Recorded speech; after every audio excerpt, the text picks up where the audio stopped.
Hi everyone, my name is Dr. Benedito Ferrao, Assistant Professor of English and Asian and Pacific Islander American Studies, as well as affiliated faculty in Asian and Middle Eastern Studies at William & Mary. Welcome to the speaker series titled Goa, the Past Presently, Stories, Culture, Identity. It coincides with the fall 2022 Call 300 course, Portuguese India and its Literary Afterlife, which I teach at William & Mary. I'd like to begin by reading the following statement. William & Mary acknowledges the indigenous peoples who are the original inhabitants of the lands our campus is on today. The Cheronaka, Nottaway, Chickahominy, Eastern Chickahominy, Mattaponi, Monacan, Nan-Semond, Nottaway, Pamunkey, Patawomac, Upper Mattaponi, and Rappahannock tribes, and pay our respect to their tribal members, past and present. William & Mary acknowledges that it owned and exploited slave labor from its founding to the Civil War, and that it had failed to take a stand against segregation during the Jim Crow era. Today's talk is titled The After Effects of My Gawda Tribal Identity, and is supported by funding from the School of Arts and Sciences and the Center for the Liberal Arts, whom I'd like to thank. Thanks are also due to our administrator, Gigi Giselle, who designed publicity materials for us. This talk is being recorded. If you'd like to ask our speaker a question, please enter it in the chat and I will ask the question on your behalf. And now, a few words about our speaker, Favita Dias. Ms. Dias teaches sociology at Goa University, where she's one of the first women appointed at that institution for the Gawda tribal community. Her research brings to light the multiple ways tribal students are affected by systemic violence within Goa's higher education system, not least due to the complicity of faculty. Guided primarily by her own lived experience, Ms. Dias's research also draws from the community knowledge of tribal students and faculty. Thanks for being with us today, Favita. It's a pleasure to have you. My students are going to be reading your work to Gawda or not to Gawda in relation to a larger unit that they are participating in my course, which has to do with contemporary Goan identity after the end of Portuguese colonialism. And so we're really excited to have you speak to us today about the research that you do and to learn more about your reflections on contemporary Goan identity, especially as it has to do with marginalized communities. So I thought we'd begin by me asking you about how you kind of embarked on the research that you do, and if you could speak a little bit more about that. Thanks. Thank you so much, Professor Bene. It's first of all a pleasure to be here.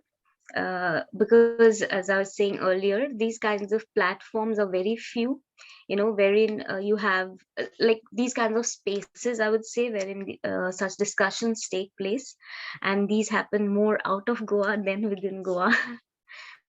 So it was, I think it all started about, this whole questioning my identity and, throughout my school, college, my whole study career was over, and it was towards the end that I learned about that my father comes from Gawda tribal community and my mother comes from Shudra community, and so I think it created some kind of uncomfortability within me, first of all, because I had personally, because I was raised in in an environment where there was no mention of caste, or the culture of caste. There was no much. It was all kind of in a way, in a very protected kind of environment. So, but I had seen how my other colleagues in school, colleges, were treated, or how they felt about themselves. So that created a kind of uncomfortability within me. So there was no this whole question of who I am. And for me, I was, so that time it was like a woman, challenges of a woman that you face being a girl, daughter. So those kinds of questions were there. And then it was after the Hong Kong book, the whole this thing has that come out now in the form of book now. So earlier, when I was I think finishing my masters, it was still in the process, and there was this um, you know small booklet in which there were these just abstracts. I didn't even read the whole book at that time, or the whole projects or writings at that time. It was just the abstracts, reading the abstracts of women from the tribal communities, and being so expressive and completely different views. So that's when I wrote about how I felt, from the time I came to know of this, and how I came to know, and things that I learned from my mother, my younger cousins who already knew about these things.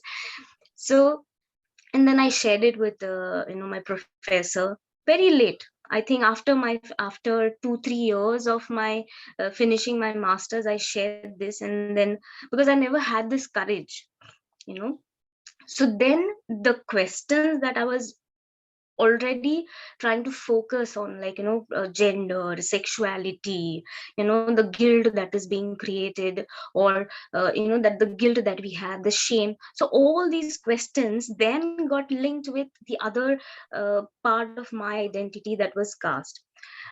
And interestingly, it took time for me to realize the impact it would have, of when you acknowledge it, when you accept it, you know it in a way give me some kind of inner relief, that okay, now I've put it out there.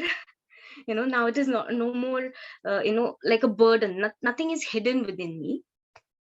And that's when this whole process, so earlier my interest in studying, in research, even my MA dissertation was on sexuality, and how the society creates shame, with regard when it comes to sexuality for men and women, and how it is different. So that was my research interest. And then it went on to connecting, not that the gender and sexuality part is gone, but it is now more interlinked within now I focus, if I have this thing. So it's more the intersectionality between caste and gender. So that's how the whole thing started, with pursuing my interest in my own identity. So for that, I think I had to first deal with the questions that were arising within me with regards to my identity, and the questions that were coming outside from family, friends, other community members, and some distant irrelevant people. So I realized as I went on that once I have accepted, like when it comes to gender, when it comes to your uh, sexuality at times, I would say, but when it comes to caste, I realized that I had to at every step prove that I am from a tribal community. you know Whereas I never saw any upper caste person coming from, say, a Brahmin community or some other community. It looks like they're entitled. In fact, even when I, like, if you I'm sure you must have read this piece wherein I've explained how the panchayat officer who was there, who was asking me to prove, do you know this person, do you know that person? And it took time for me to realize that he was actually asking me to prove that when it is his duty to find out. And in fact, this was something interesting. The After I wrote this piece, um, by that time, the panchayat secretary who was there, the talati, was transferred to some other place, and there was this new person who had come. So one day there's a knock on my door, and then this new panchayat, or this officer, has come, the secretary. And he was like, this your this piece is published in this newspaper. I think it was later. So this piece, and then the MLA the minister of the village has sent me to ask what has happened, and if everything is okay, we did something wrong to you, how, or something like that. And my parents were so scared. So they were like, see, your writing will not make an issue for us, So that then created even more fear in me, whether me speaking up all these things publicly would then affect my family as well. So I started realizing, when it's not just you accept it and you keep it within you. But here I I was telling everybody, so once I've accepted my identity, I learned that at every step you will have to prove, first of all, that you come from the tribal community. Secondly, there are lots of fears, lots of challenges that come to you, not maybe as an individual, but when I think of my family, you know so then I think that, okay, so now the whole world will know. My parents have always tried to protect this thing, keep it hidden, so that the things that my father and his family had faced, so that we don't have to face. And now I'm going out all public, and that fear is there. In fact, I remember one of a very distant relative text me at night after reading the piece, that you should apologize to your auntie who you mentioned in the article. So I'm like, how do you know that it is that auntie whom I mentioned?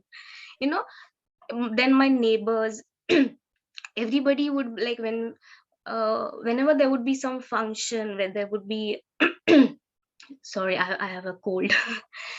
So I remember this was a wedding, and it was the first time that I was seeing, it was a, Gawda family wedding, wherein there was this whole music, and it was completely new to me. Although I've known this family from childhood, but I've never seen a wedding where there is, all Gawda performance, like, a part of the wedding. So she was like, now write about this also, you must be enjoying this, write about this also in front of everybody. So lots of tones and, this thing. So as you go along, as I went along, I realized that these things were going to come. So then I spoke to my professor, and I said, see, this is all has been happening now because I wrote this. So they were like, why you have to tell everything about your personal life to the whole world? You are creating problems for your family, your brother, what does your brother think? So all the, so he was like, so write about this also. So he was telling me that, write about this also, because as you write, as you speak, there'll be lots more people who are, going through the same thing, and they will also start connecting with you. So I wrote everything, but I never published them. you know so if these were one side, the reactions from friends and families, there were other side, that the reactions that were coming from community members. Community members, in the sense, the neighbors also were from the community, my family is also from the community, but their reactions were completely different as compared to, you know um, the community members who in a way took pride in the tribal identity. So their reactions were very different. So I was invited to give, to talk to younger generations who they felt that, were neglecting all the tribal culture, and that they were feeling ashamed. So I did not know how to speak to them, and I didn't want to disappoint the people who uh, feel that, oh, she's a young woman who can now, in a way, encourage the other younger generation. But for me it was very difficult, because the tribal culture, the tribal dances, songs that they were talking about is completely unknown to me. Because I have never uh, been a part of that. So for me that was very another difficulty that has come, because your people from the community look at you as somebody who would inspire the younger generation. But for me it was difficult. And for me it was difficult because, for in their mind, in the people who would invite me for these lectures, I realized that for them, if you're not accepting your say your culture, your identity, means you're ashamed of it. So for me, not being proud doesn't mean that that you're ashamed. For me, there are in between things. Like, one of the things was, for me, because I don't know about it, doesn't mean that I'm ashamed of it. It's something that is not known to me, but I'm willing to learn about it. And one of the major factor in between being proud and in being ashamed is fear. you know because as I went along, I learned that there's lots of fear that was there initially within me, and it is still there. But to some extent, I've learned to deal with my fear. But I see why the younger generation wants to go away from, or wants to, in a way, maybe at home they would enjoy, but the parents themselves would say, don't do this in the school, don't do this when you go out with your friends, don't eat like this when you're with your friends, don't do like this when you go for a picnic. So at home it might be different for them, but when they go out, step out of their houses, when they go to school, college, or university, or just with friends around for fun, they know that how they are at home are not always accepted. So acceptance is something that we all want, and the fear of being left out, the fear of not being accepted, is way more than being ashamed. So it doesn't mean that you're ashamed. It's this whole thing of being gaining acceptance from people that you love. So one side, it was, so for me, the fear is that of acceptance, but more was from the family side. No, that's really interesting, and thanks for articulating it that way. I think that, one of the things that you are sort of underscoring for us is how, on the one hand, I think, and my students will certainly attest to this from the work that they've read, is that caste is ever present, but is strangely invisible.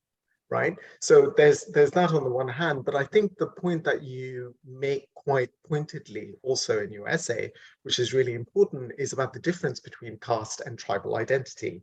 And I think that particularly in the case of both Portuguese India and post-Portuguese India, and the way that, Goa either is represented or represents itself today, these questions continue to present themselves, but the question is also about how and what aspects of Goan identity are being represented for the consumption of either Goans or those that view Goa as a holiday destination and so on. And I think that one of the primary things that we see is that we do see aspects of tribal identity being used to represent Goa, but not to the advantage of tribal communities, right?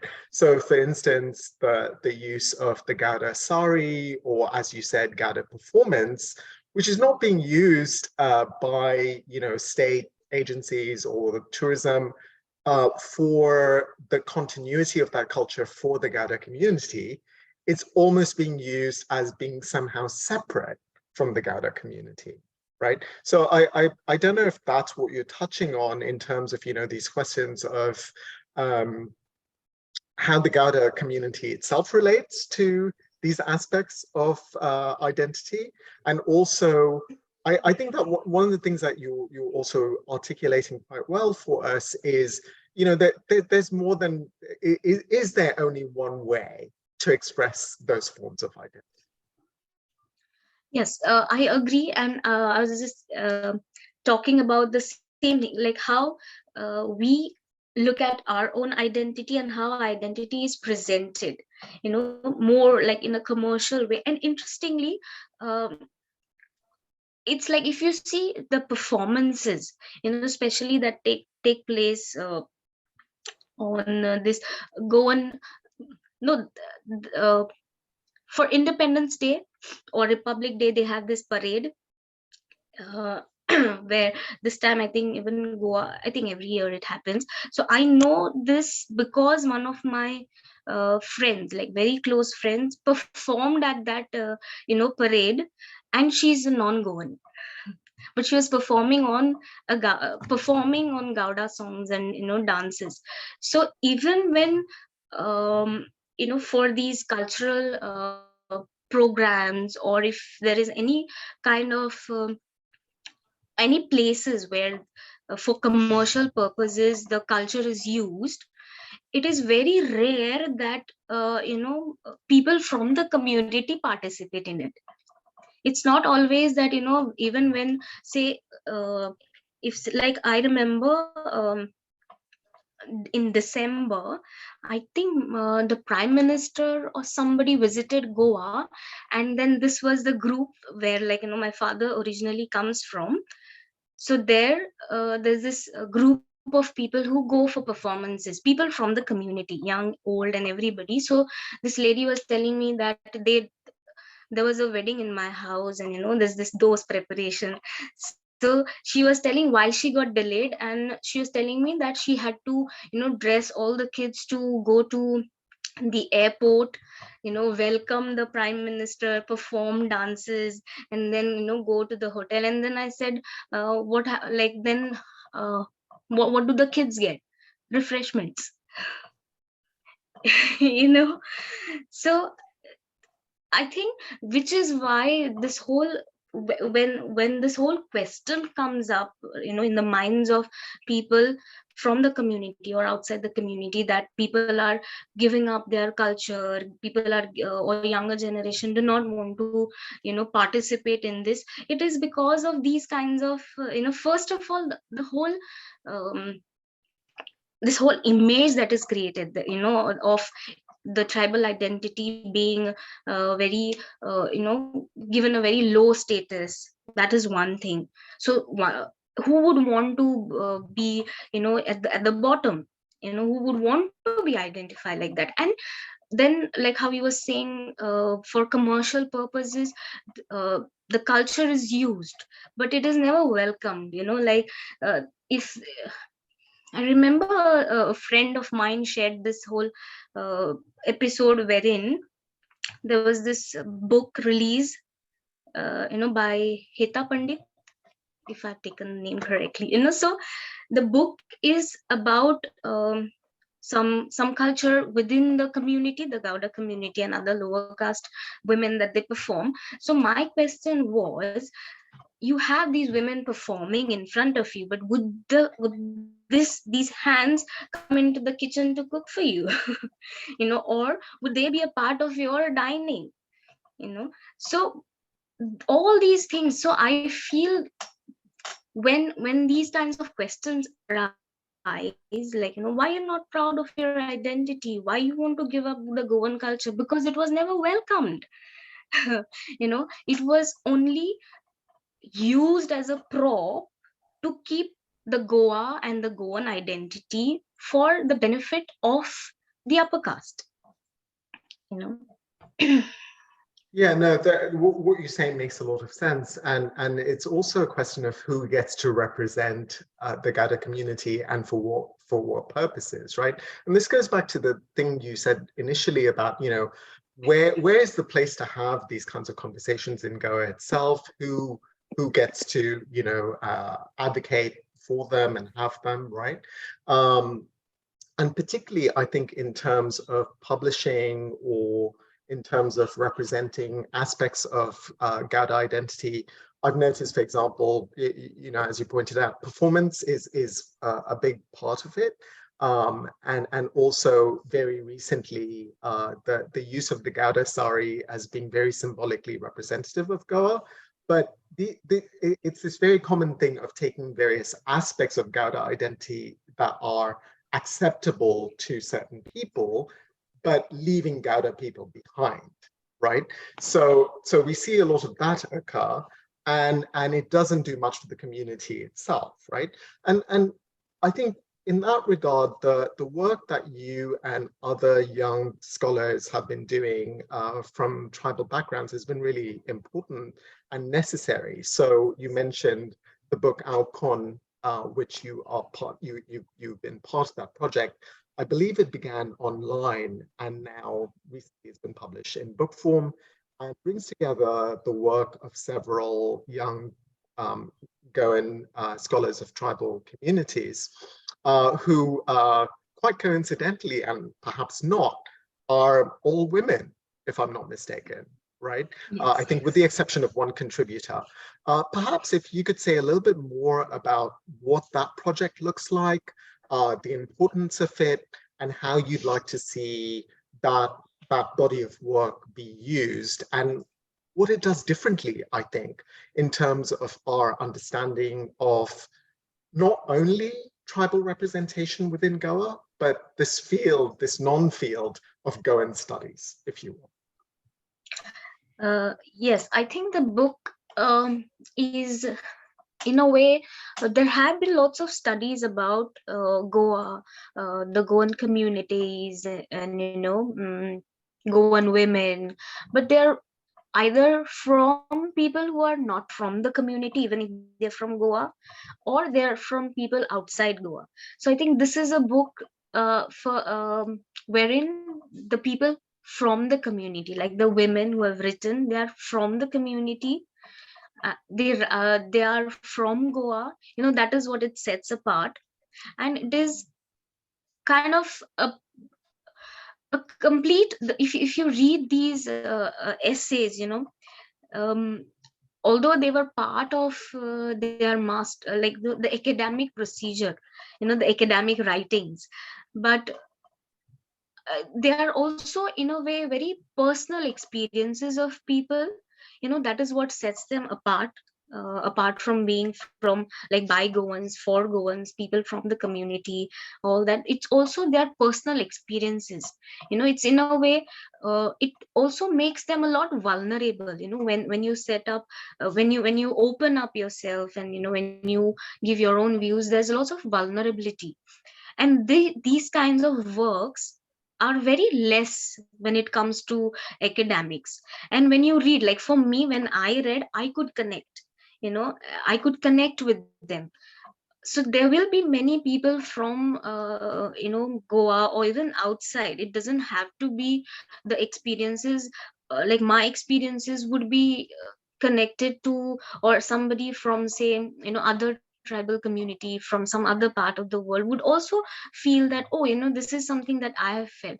So I think this is what sets Hong Kong and this whole project apart, that it is, you know women from the community telling about their own experiences, and telling how they would want to be seen, how they see the whole community, rather than people telling, or somebody from outside the community trying to say, this is how Goa is, this is how Goan tribals are, this is how Goan tribal woman is. But if you see, like, how Priyanka, one of the contributors, she talks about how within the academia itself she couldn't connect what the academia was saying about her community.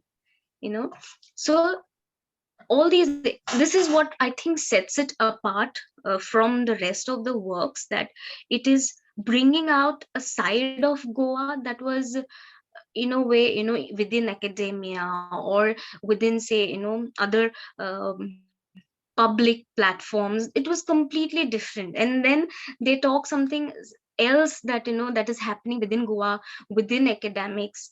So in a way, it opens up that part of Goa which was uh, either never seen or willfully neglected. I would say. Yeah. Um, yeah, I think, one of the things that is really visible to me as far as, like I said, the non-field of Goan studies is this lack of acknowledgement of Indigenous identity, right? Actually understanding that tribal communities are, at the same time as they are part of Goan culture and identity, have actually been held apart from our understanding of Goanness, right? And the field is fraught because on the one hand, we deal with this issue of colonialism, particularly Portuguese colonialism in relation to Goa, but that's then layered on top of by these issues of the Indian annexation of Goa, right? Where we then deal with these other separate but connected issues of being recolonized by India, as it were, right? And so in between these two things, I think if anything does come across, it's these issues not only of colonialism, but also of caste identity, which, like I said before, is both ever present but also invisible. And it seems to not make room for these important stories about indigeneity, right? So I feel like one of the things that you're asking us to think about is what does it mean to actually think of Goan identity from an Indigenous perspective, but at the same time to rethink how Indigenous studies themselves represent or challenge, represent within academia, but also challenge academia. And so it's really interesting that you note the personal nature of the essays in Alcon, the book, and that project, right? For the folks who've been involved in writing for Alcon, what's come of the work that they've done? Do they feel that it has given them an opportunity to speak their truth, for that to intervene in the field, as it were? What needs to happen next? And do you and other folks in this project feel like it's making any kind of change in academia in Goa and elsewhere?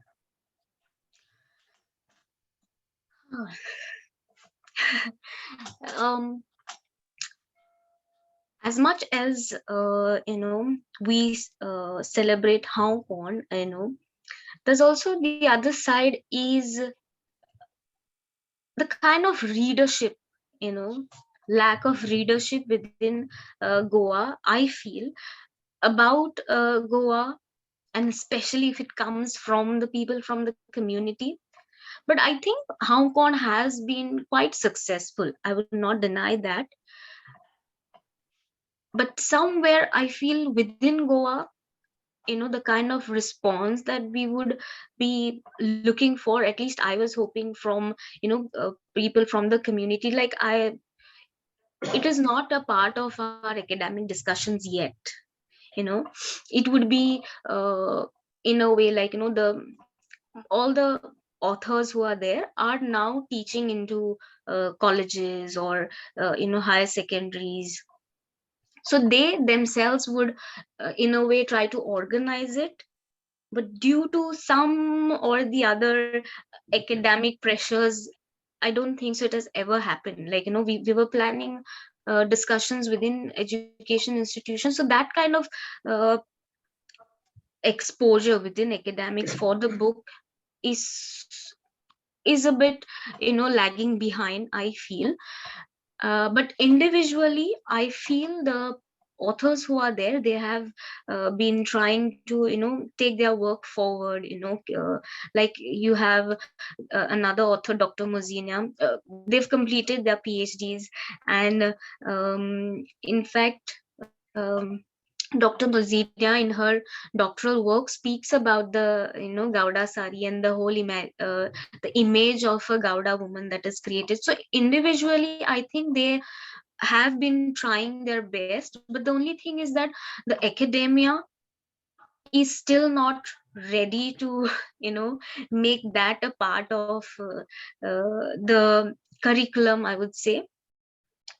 And there is also Hong Kong 2 coming up, wherein all the authors are women and the stories are also personal, and it also speaks about, if this was more about the tribal and the others dark side, these stories would put light on also, I feel, racial discrimination, religion, so that's also very interesting. So that project is still on its way, I would say. And yeah.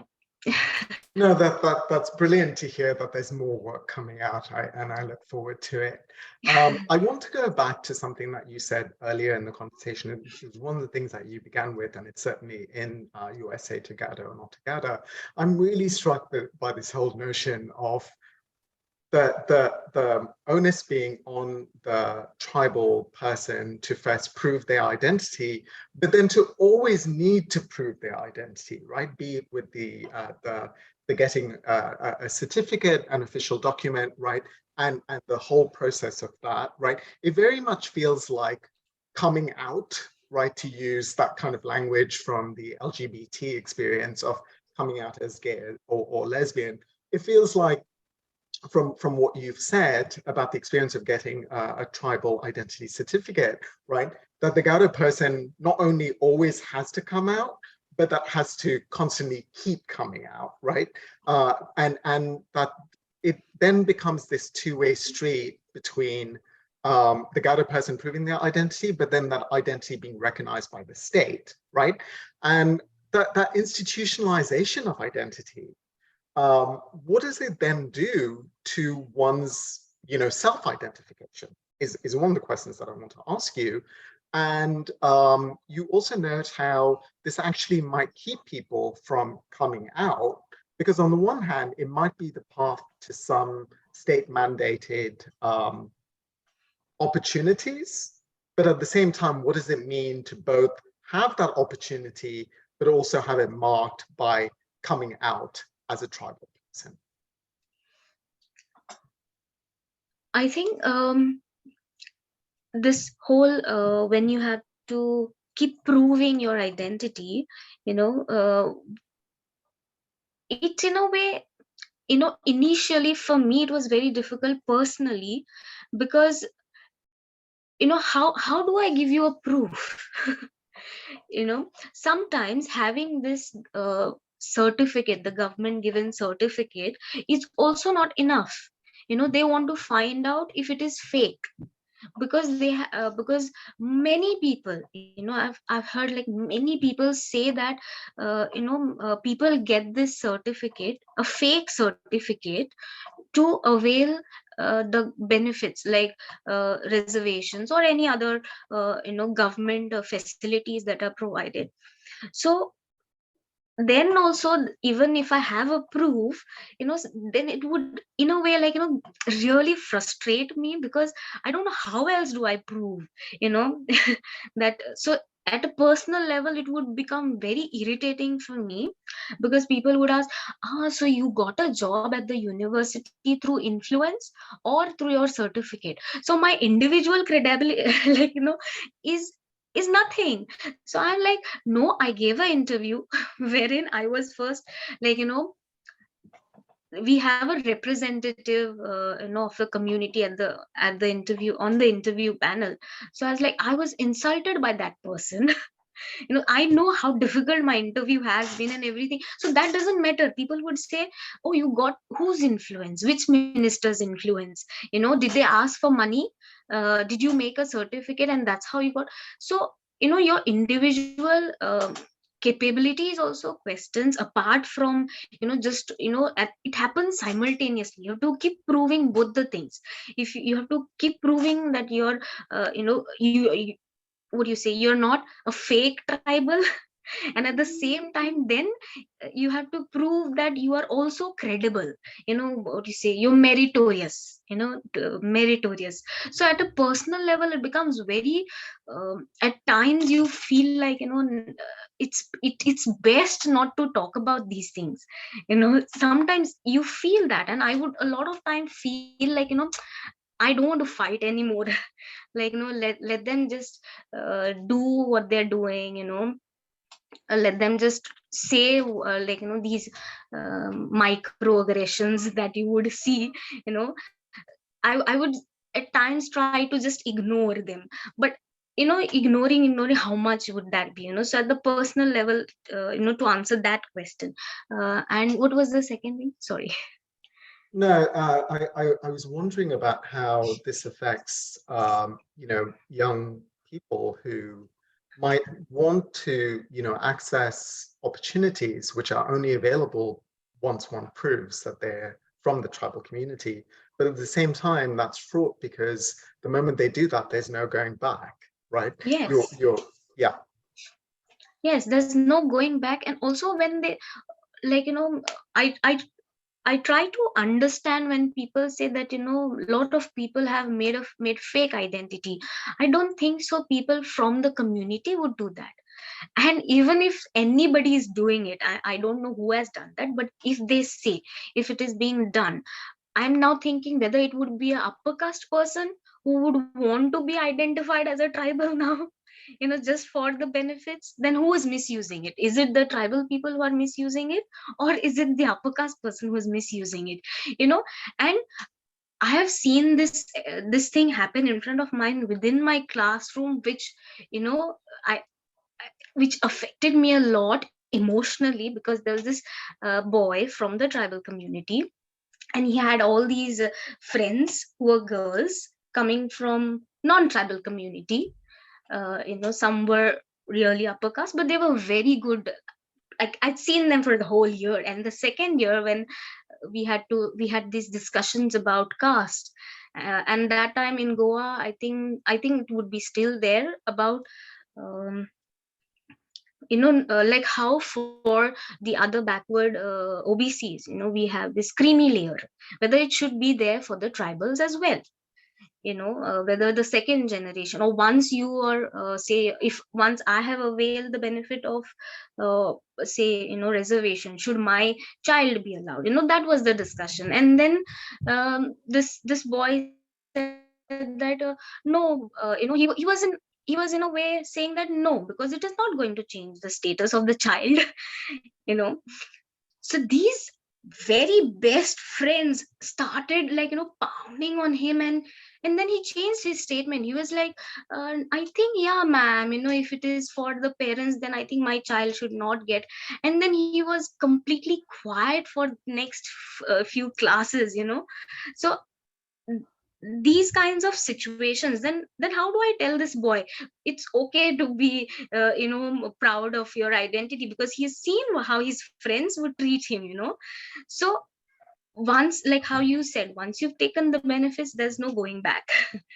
you know then you have to keep, now that your identity at some point is accepted as your true identity, then you have other struggles, that now you prove that you're meritorious. You've taken reservations, not meritorious.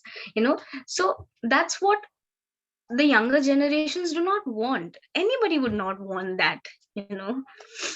Yeah, it seems like even once you've gotten the certificate, it's not necessarily a privilege, because you still have all of this other baggage to deal with, right? Mm. And I think that the other issue is also that even then, if there's a certificate, it sounds like notions of tribal identity and what that entails is still being deliberated upon by the larger community rather than members of the tribal community themselves, right?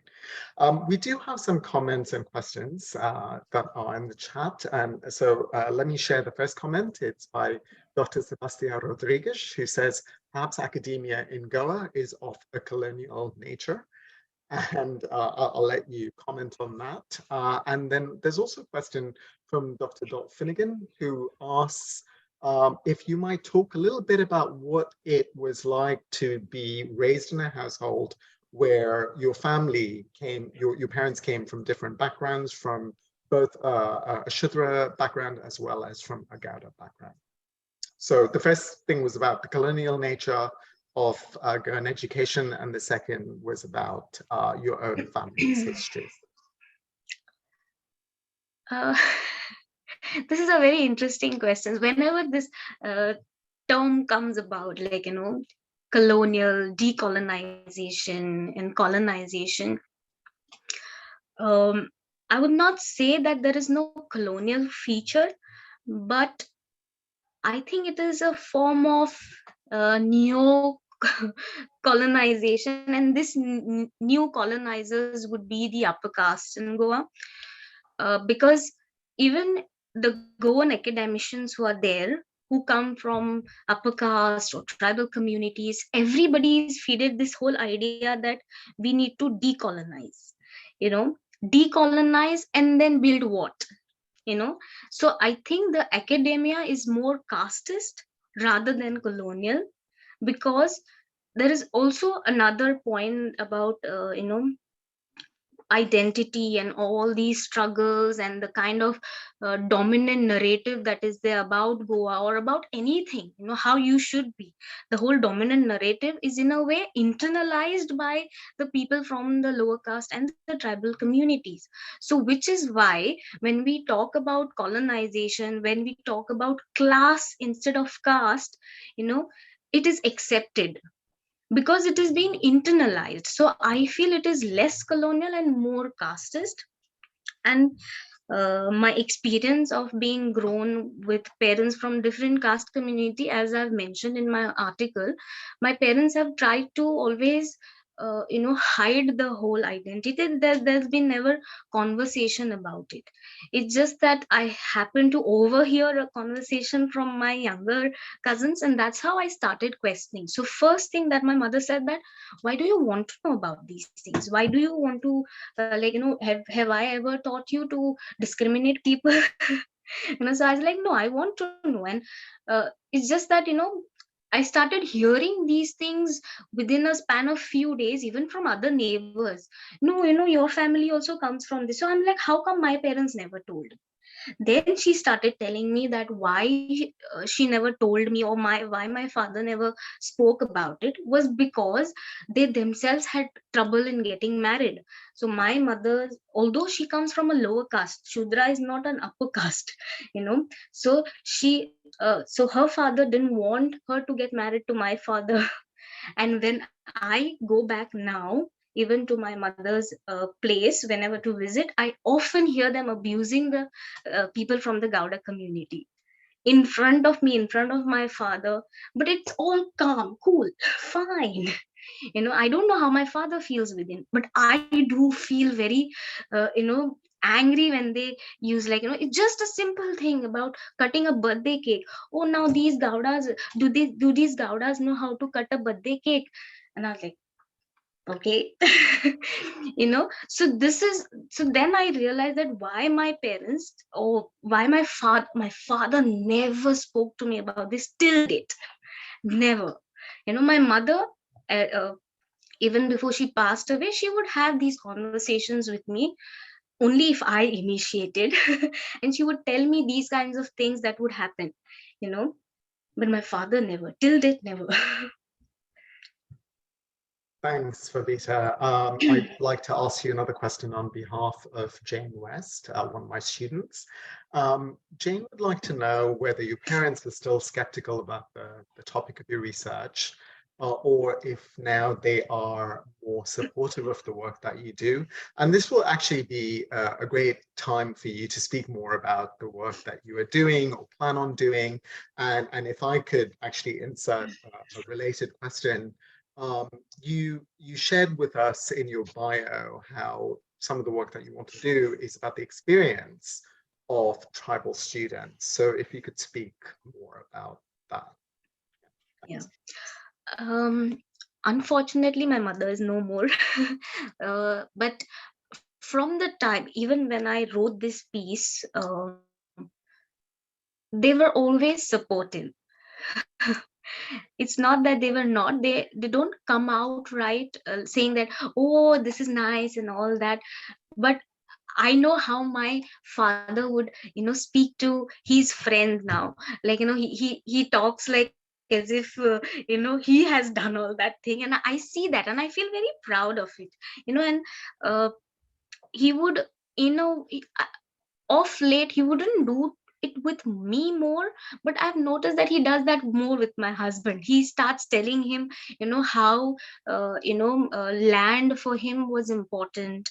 you know how the landlord would, in a way, start in a way, look at women, his mother, and why. And then I remember one day he said that to me, that I we still have land. So he would say, see, it is different when you work. He still works as a wage laborer. He would go, he goes in to, during cultivating the field. He works for somebody else, but they're not bhatka, they're not landlords.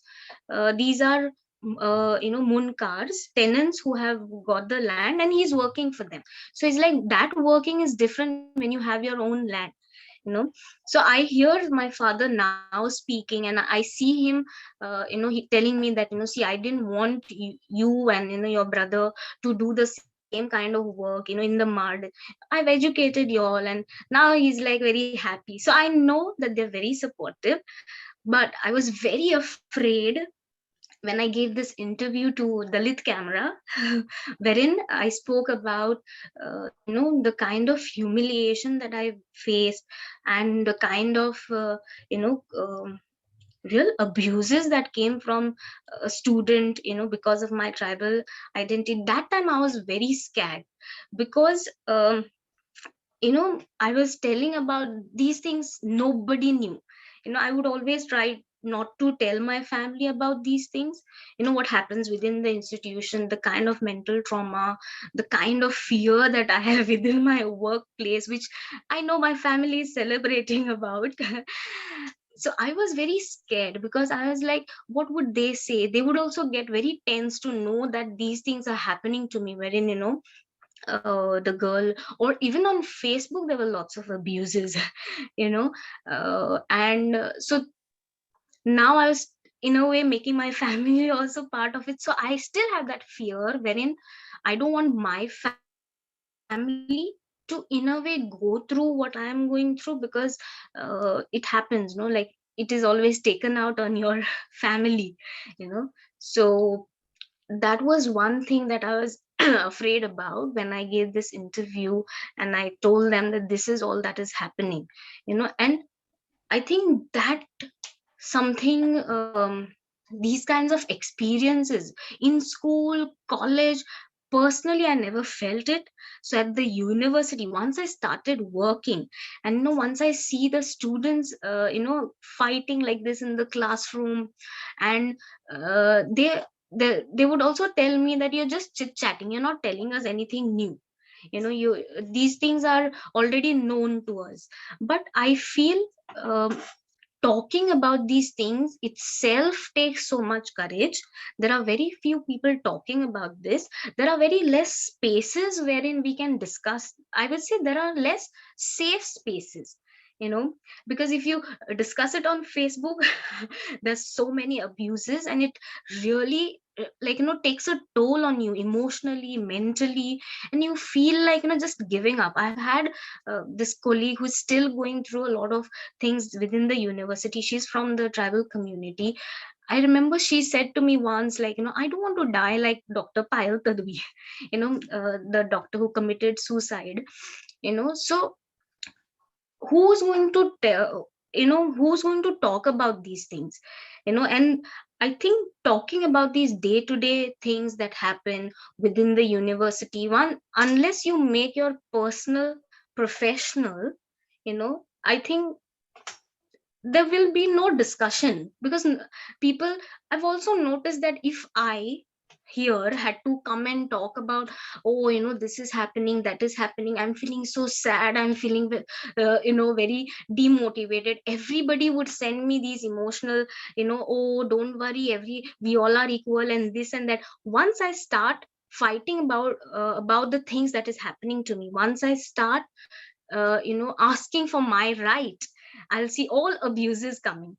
So I think this is what happens within the academia, a place which is considered to be equal, or education that is considered to be something, or as one of the tools that would help you in, in a way, at least trying to bring about equality.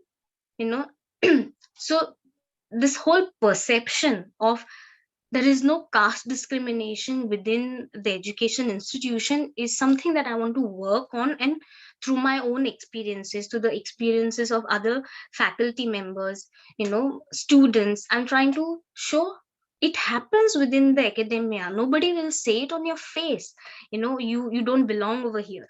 But there are these subtle ways in which it happens, and I think these subtle ways need to be brought out, and that's what is my project or that is what I'm interested in, in researching and trying to bring about. I know a few subtle ways, but when I look at the experiences of the others and learn more, I know of more about things.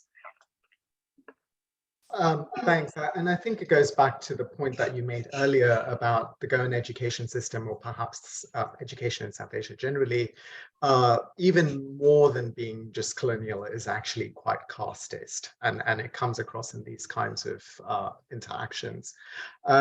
We have a few more questions, and these will probably be the last questions we can take before we have a chance to wrap up today. So I'm going to ask all of these questions at one go so that we get to all of them. So just bear with me here. Quite happy to say that these are all from my students. So Katerina Fabian asks, I found your discussion of the intersection of caste relationship within the classroom environment to be very noteworthy. How has the presence of the caste system influenced your approaches to teaching as a professor at Goa University? And then Zain Ahmed asks, he says, thanks so much for your talk, Professor Dias. I was wondering if you could speak more about the various affirmative action programs for lower caste and Gawda people in Goan society. And then finally,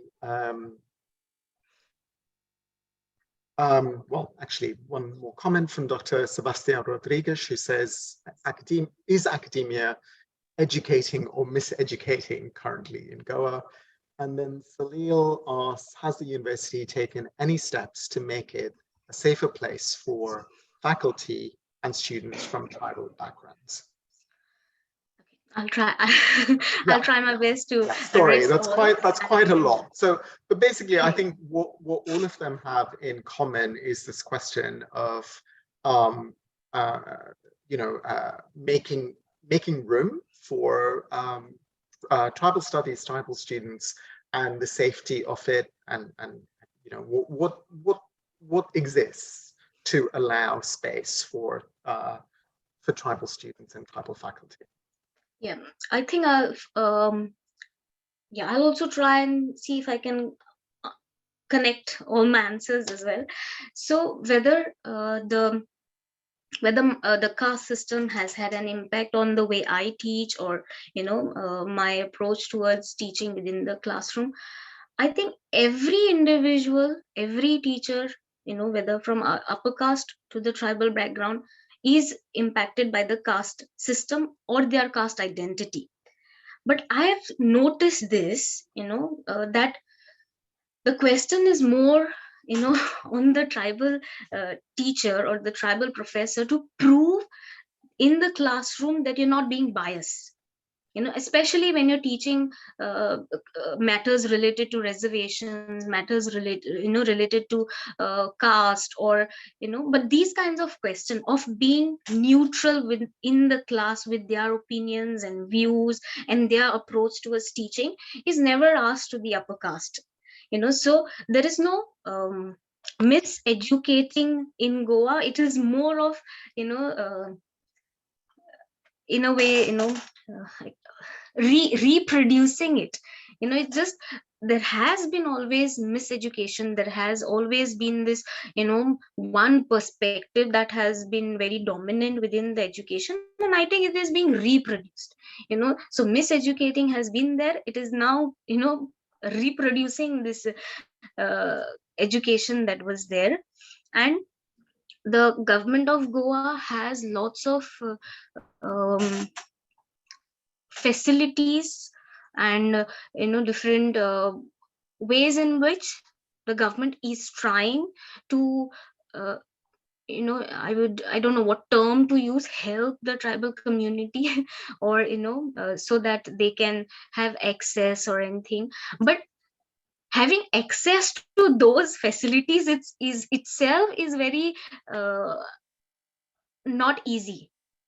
The whole procedure is so difficult, the process is so complicated, that many people don't even want to make an attempt for that. Like for example, a small thing, uh, there's fee waiver for the students, but fee waiver is in your fees are waived off. So but the student has to first pay, then when the government gives the university the money, then so first you have to arrange 60,000 from somewhere, and pay, and then when the, so who would do that? So that, so these kinds of things are there. And how, whether the university has taken steps to make it safer, definitely they have. They are definitely, because yes, it is taking steps, but it is not implementing it. It is different when you have the law and when you're actually implementing the law. So they have this grievance committee that is there, they have a SC/ST cell that is there, but they don't have a senior faculty who's from the community to be a representative over there.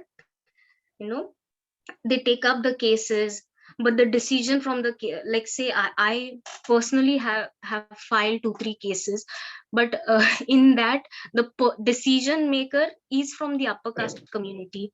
you know so they have taken steps wherein at least they try their best to show that they are making efforts, but how functional these bodies that are being introduced by the university are very effective or even functional is at a different level.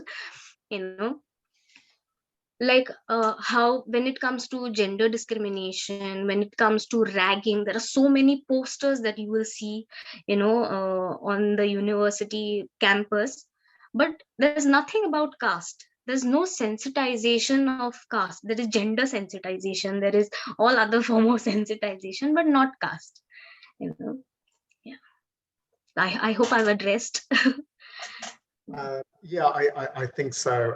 There's a final question from Dr. Finnegan about how safe your position at the university is, even as you're articulating these problems. And I think that we are really going to have to make that the last question for today, so that we can wrap up. So once you do that, we'll close.